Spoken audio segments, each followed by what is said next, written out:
सुरंग के रास्ते लाक्षागृह से निकलकर पांडव अपनी माता के साथ वन के अंदर चले गए।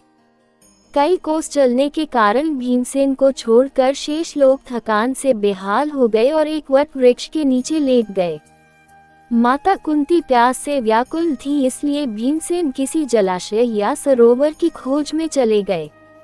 एक जलाशय दृष्टिगत होने पर उन्होंने पहले स्वयं जल पिया और माता तथा भाइयों को जल पिलाने के लिए लौटकर उनके पास आए। वे सभी थकान के कारण गहरी निद्रा में निमग्न हो चुके थे, अतः भीम वहां पर पहरा देने लगे। उस वन में हिडिंब नाम का एक भयानक असुर का निवास था। मानवों का गंध मिलने पर उसने पांडवों को पकड़ लाने के लिए अपनी बहन हिडिंबा को भेजा ताकि वह उन्हें अपना आहार बनाकर अपनी क्षुधा पूर्ति कर सके।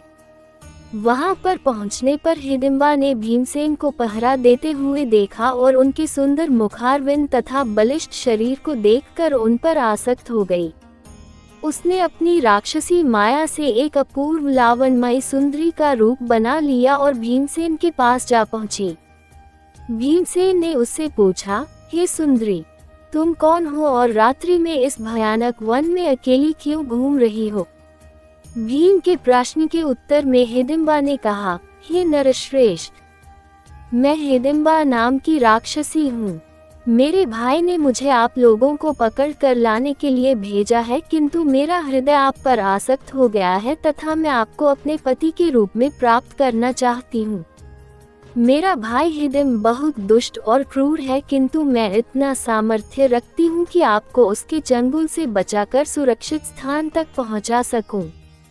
इधर अपनी बहन को लौटकर आने में विलंब होता देखकर हिडिंब उस स्थान में जा पहुँचा जहाँ पर हिडिंबा भीमसेन से वार्तालाप कर रही थी।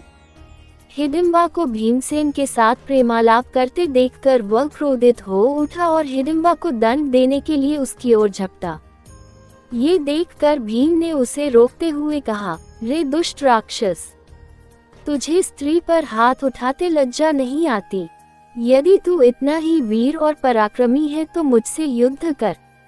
इतना कहकर भीमसेन ताल ठोंक कर उसके साथ मल युद्ध करने लगे।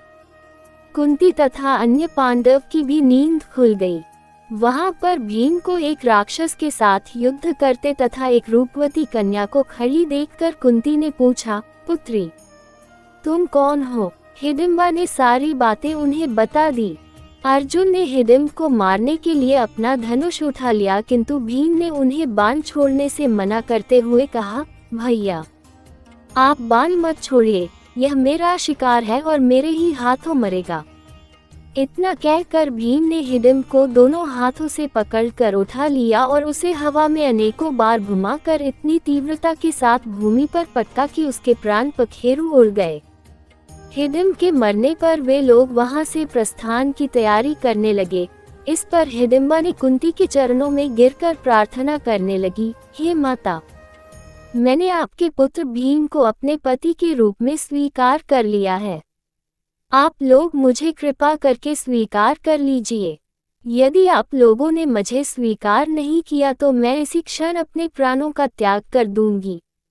हिडिंबा के हृदय में भीम के प्रति प्रबल प्रेम की भावना देखकर युधिष्ठिर बोले, हिडिंबे, मैं तुम्हें अपने भाई को सौंपता हूँ, किंतु ये केवल दिन में तुम्हारे साथ रहा करेगा और रात्रि को हम लोगों के साथ रहा करेगा।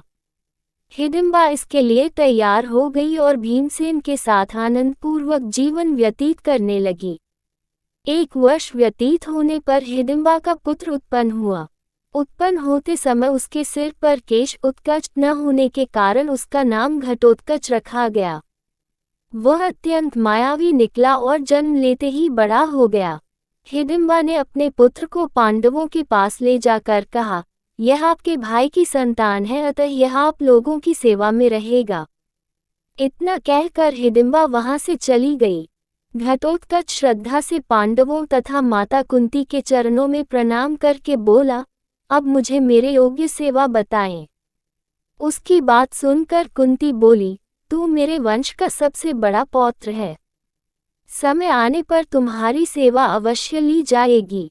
इस पर घटोत्कच ने कहा, आप लोग जब भी मुझे स्मरण करेंगे, मैं आप लोगों की सेवा में उपस्थित हो जाऊंगा। इतना कहकर घटोत्कच उत्तराखंड की ओर चला गया।